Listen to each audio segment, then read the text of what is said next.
He awoke to the huge insect-like creatures looming over his bed and screamed his lungs out. They hastily left the room, and he stayed up all night, shaking and wondering if it had been a dream. The next morning, there was a tap on the door. Gathering his courage, he opened it to see one of them gently place a plate filled with breakfast on the floor, then retreat to a safe distance. Bewildered, he accepted the gift. The creatures chittered excitedly. This happened every day for weeks. At first, he was worried they were fattening him up, but after a particularly greasy breakfast left him clutching his chest from the heartburn, they were replaced with fresh fruit. As well as cooking, they poured hot steamy baths for him, and even tucked him in when he went to bed. It was bizarre. One night, he awoke to gunshots and screaming. He raced downstairs to find a decapitated burglar being devoured by the insects. He was sickened, but disposed of the remains as best he could. He knew they had just been protecting him. One morning, the creatures wouldn't let him leave his room. He lay down, confused, but trusting as they ushered him back to bed. Whatever their motives, they weren't going to hurt him. Hours later, a burning pain spread throughout his body. It felt like his stomach was filled with razor wire. The insects chittered as he spasmed and moaned. It was only when he felt a terrible squirming feeling beneath his skin that he realized the insects hadn't been protecting him at all. They had been protecting their young.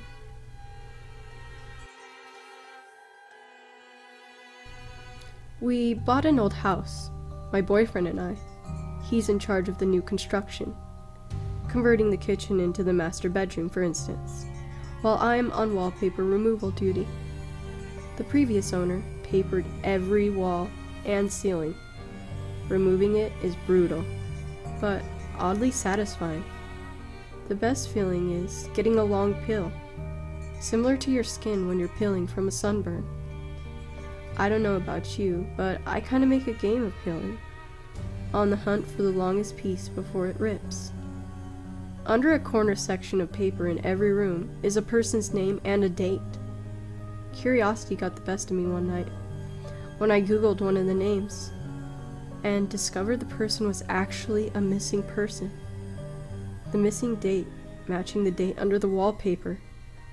The next day, I made a list of all the names and dates.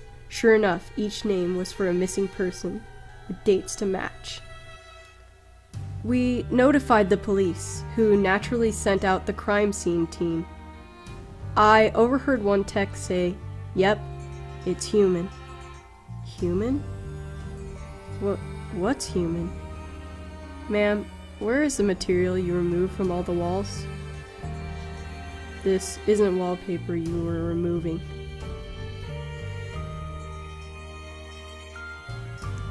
Everyone loves the first day of school, right? New year, new classes, new friends.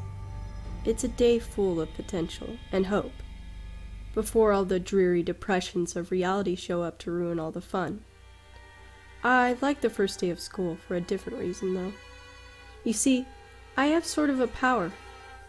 When I look at people, I can sense a sort of aura around them.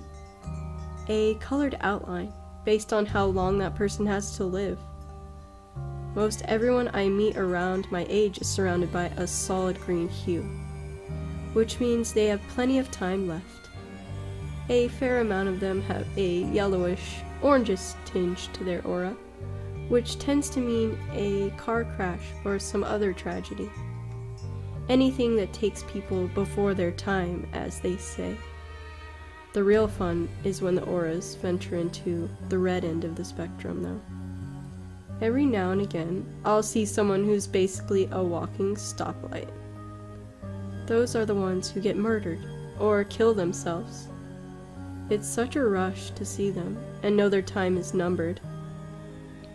With that in mind, I always get to class very early so I can scout out my classmates. The first kid who walked in was basically radiating red. I chuckled to myself. Too damn bad, bro. But as people kept walking in, they all had that same intense glow. I finally caught a glimpse of my rose-tinted reflection in the window, but I was too stunned to move. Our professor stepped in and locked the door. His aura was a sickening shade of green.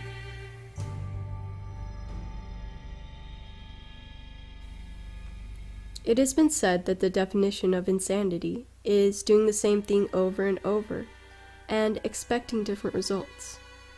I understand the sentiment behind the saying, but it's wrong. I entered the building on a bet. I was strapped for cash and didn't buy into the old legends of the hotel to begin with, so $50 was more than enough to get me to do it. It was simple. Just reach the top floor, the 45th floor, shine my flashlight from a window. The hotel was old and broken, including the elevator, so that meant hiking up the stairs. So up the stairs I went. As I reached each platform, I noted the old brass plaques displaying the floor numbers: 15, 16, 17, 18. I felt a little tired as I crept higher, but so far, no ghosts, no cannibals, no demons. Piece of cake. I can't tell you how happy I was as I entered the last stretch of numbers. I joyfully counted them aloud at each platform. 40, 41, 42, 43, 44, 44. I stopped and looked back down the stairs. I must have miscounted, so I continued up 44. One more flight. And then down 10 flights, 44. 15 flights, 44. So it's been for as long as I can remember. So, really, insanity isn't doing something repeatedly and expecting different results. It's knowing that the results will never ever change, that each door leads to the same staircase, to the same number. It's realizing you no longer fall asleep. It's not knowing whether you've been running for days or weeks or years. It's when the sobbing slowly turns into laughter.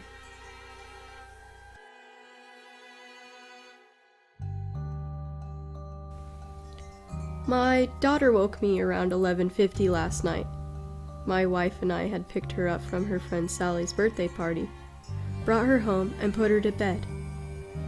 My wife went into the bedroom to read while I fell asleep watching the Braves game. "Daddy," she whispered, tugging my shirt sleeve. "Guess how old I am gonna be next month?" "I don't know, beauty," I said as I slipped my glasses on. "How old?" She smiled and held up 4 fingers. It is 7:30 now. My wife and I have been up with her almost 8 hours. She still refuses to tell us where she got them.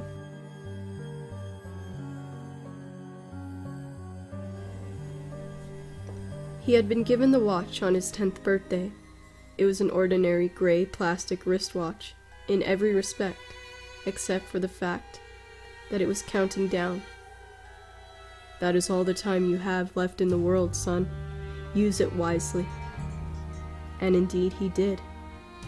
As the watch ticked away, the boy, now a man, lived life to the fullest. He climbed mountains and swam oceans. He talked and laughed and lived and loved. The man was never afraid, for he knew exactly how much time he had left. Eventually, the watch began its final countdown. The old man stood looking over everything he had done, everything he had built. 5. He shook hands with his old business partner, the man who had long been his friend. 4. His dog came and licked his hand, earning a pat on the head for his companionship. 3. He hugged his son, knowing that he had been a good father. 2. He kissed his wife on the forehead one last time. 1. The old man smiled. and closed his eyes. Then, nothing happened. The watch beeped once and turned off. The man stood standing there, very much alive. You would think that in that moment he would have been overjoyed. Instead, for the first time in his life, the man was scared.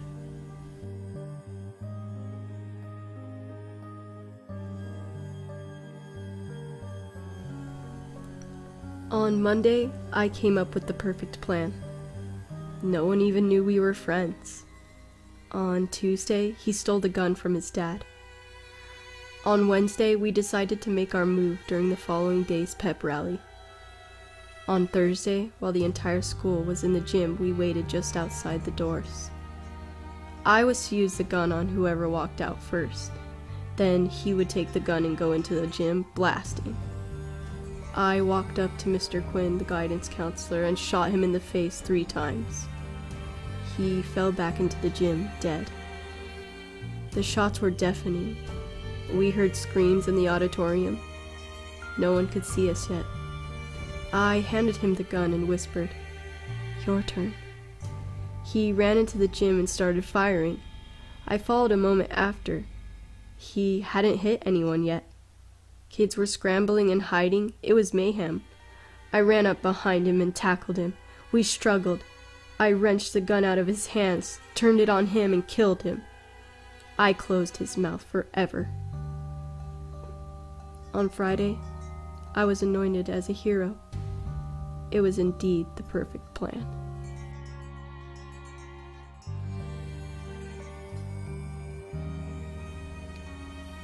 If God exists, why is there so much evil in the world? It's a common question, but it is misplaced. All things must have balance, light and dark, good and evil, sound and silence. Without one, the other cannot exist. So, if that's true, then God does nothing to fight evil? That might be your follow-up question. Of course he fights evil, relentlessly. I am Darton Elian, one of his most holy and righteous angels. I roam the earth, disposing of evil wherever I find it. I kill the monsters you don't ever want to know about. I crush them completely so you can sleep at night. You humans have no idea how many of you live because of the work I do. But what about Stalin, Hitler, Ted Bundy, Jack the Ripper? Well, those are the minor ones I had to let live for balance. The ones I destroy are too horrible and vile to survive. What's funny is, while I would wager you never heard my name in any religious text, I bet you have heard of me. Americans, for example, have their own name for me: sudden infant death syndrome.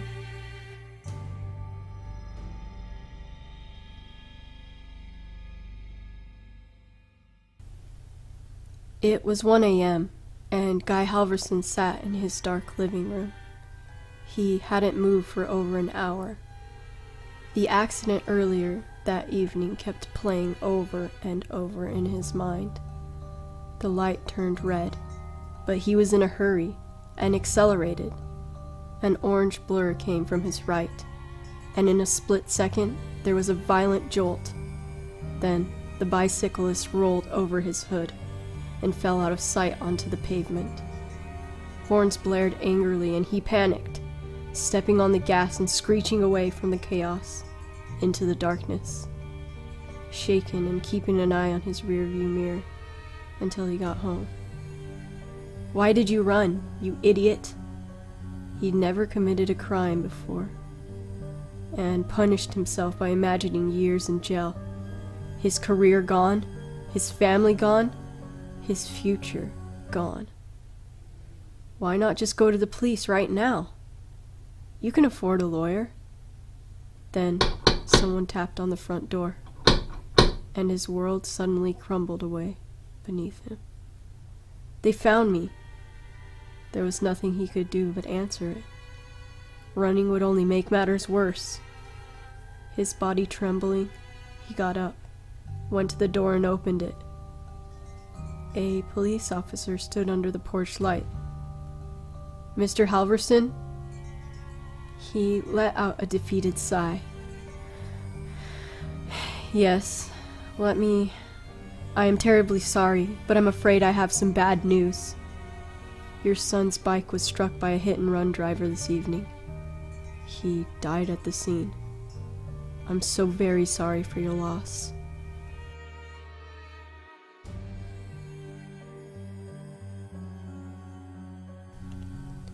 I don't know why I looked up, but when I did, I saw him there. He stood against my window, his forehead rested against the glass, and his eyes were still and light, and he smiled a lipstick-red cartoonish grin, and he just stood there in the window. My wife was upstairs sleeping, my son was in his crib, and I couldn't move. I froze and watched him looking past me through the glass. "Oh, please, no." His smile never moved, but he put a hand up and slid it down the glass, watching me. With matted hair and yellow skin and a face through the window, I couldn't do anything. I just stayed there, frozen. Feet still in the bushes, I was pruning, looking into my home. He stood against my window.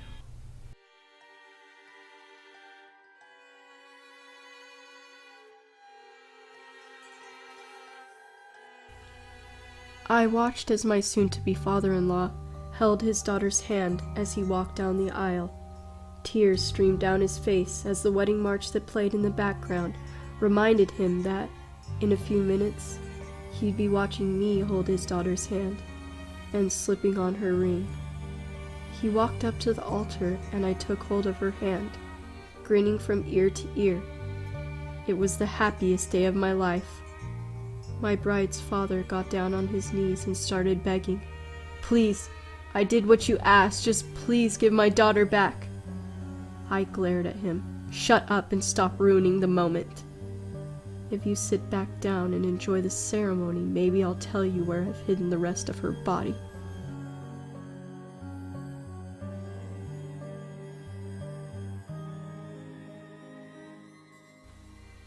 Last night, a friend rushed me out of the house to catch the opening act at a local bar's music night. After a few drinks, I realized my phone wasn't in my pocket. I checked the table we were sitting at, the bar, the bathrooms, and after no luck, I used my friend's phone to call mine. After 2 rings, someone answered, gave out a low, raspy giggle, and hung up. They didn't answer again. I eventually gave it up as a lost cause and headed home. I found my phone laying on my nightstand, right where I had left it.